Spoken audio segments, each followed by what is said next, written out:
Well, we finish John's Gospel today, and so let's read these concluding verses together. When they had finished eating, Jesus said to Simon Peter, "Simon, son of John, do you love me more than these?" "Yes, Lord," he said, "you know that I love you."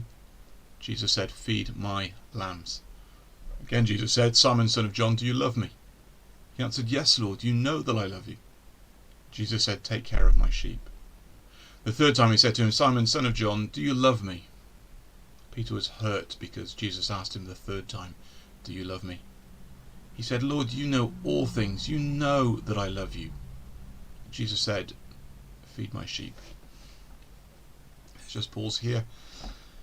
It's not difficult, is it, to see the mirror image here of Jesus asking Peter 3 times, "Do you love me?"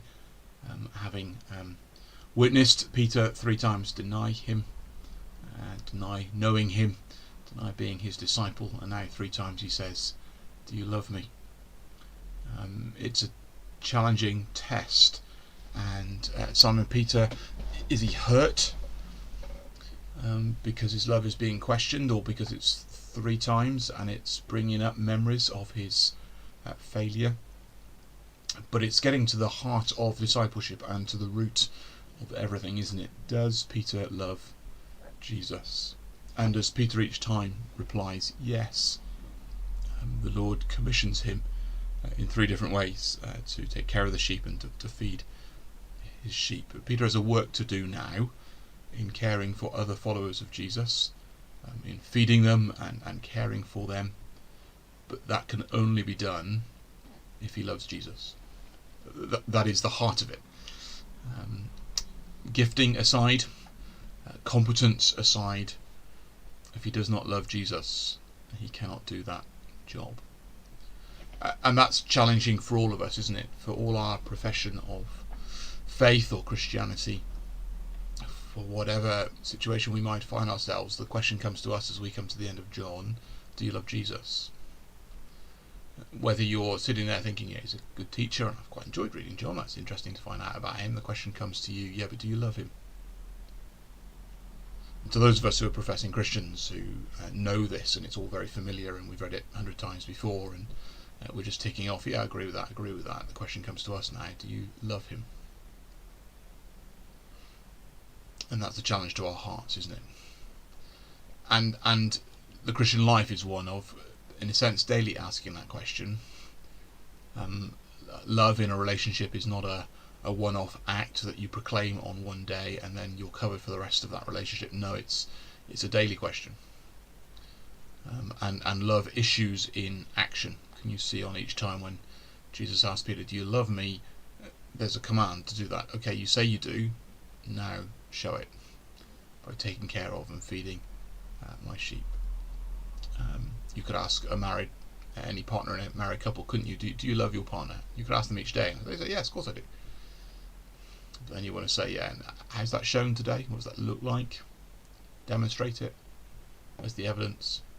And that's what Peter is having to face up to here, and it's the question that comes to us now: do you love Jesus?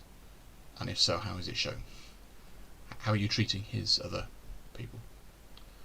And that's a very personal question, and it's not a question that can be demonstrated by our appearance or our attendance. It comes down to our heart issues in our relationship to Jesus and to others, and in a sense that's something only we can know. It will be demonstrated and there will be evidence of it in our lives, and it's a powerful challenge. So that's our first question as we finish John, is do you love Jesus? But Jesus goes on with Peter: "Very truly I tell you, when you were younger you dressed yourself and went where you wanted, but when you are old you will stretch out your hands and someone else will dress you and lead you where you do not want to go." Jesus said this to indicate the kind of death by which Peter would glorify God. Then he said to him, "Follow me." It's not a very encouraging prophecy of the future, is it? Let's face it. You dress yourself when you were younger, someone else is going to have to dress you and lead you where you go in later life. That's a dependent future. That doesn't sound great. And yet the command comes: follow me. Peter is going to glorify God in his death, at the end of his life, and although that's not a great thing, his call is to follow Jesus. So the first question was, do you love me?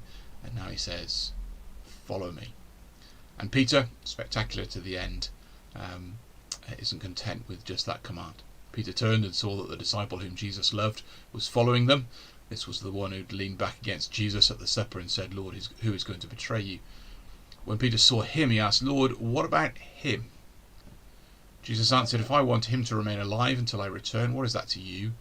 You must follow me." And this is very challenging for all of us, because it's very easy to look at others and to see their situation and to wish we had theirs. Maybe you're not married and you're looking at friends who seem happily married, and you think it would be a lot easier to follow Jesus if you were married. Maybe you haven't got children and you see friends you have and you think it would be a lot easier to follow Jesus if you had children. There are so many difficult and painful experiences. Yeah, happens to church leaders as well, like myself. We go to conferences, we chat to other friends in ministry, and we'd love to be in their church rather than ours. It's so easy, and we can end up thinking, yeah, if I was in their situation, it would be much easier to follow Jesus. And yet the call is from Jesus here. What is that to you? You must follow me.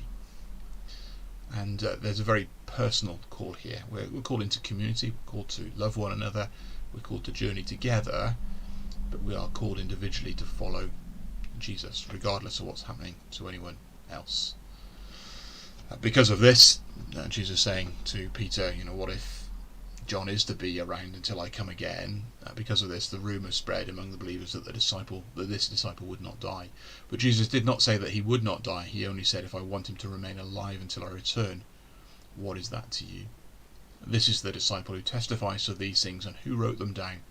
We know that his testimony is true.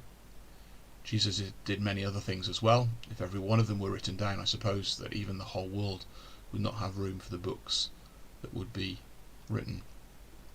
So as John closes his gospel, he says there's a huge amount of other stuff I could have recorded, sayings and actions of Jesus, but I've recorded these, chapter 20, so that you might believe that Jesus is the Son of God, and by believing have life in his name. And what's the test of that? What's the call of that believing? It's, do you love him? Follow him. It's active, it's personal, it's a relationship. It's not a ritual, it's not a religion. It's a personal relationship with Jesus, and the call comes to all of us today. Do we love him? And are we following him? And I'll leave you with those two questions as we finish the Gospel of John today. We're going to listen to a grand hymn of praise that reflects on all that God has done for us in our salvation. Praise my soul, the King of heaven.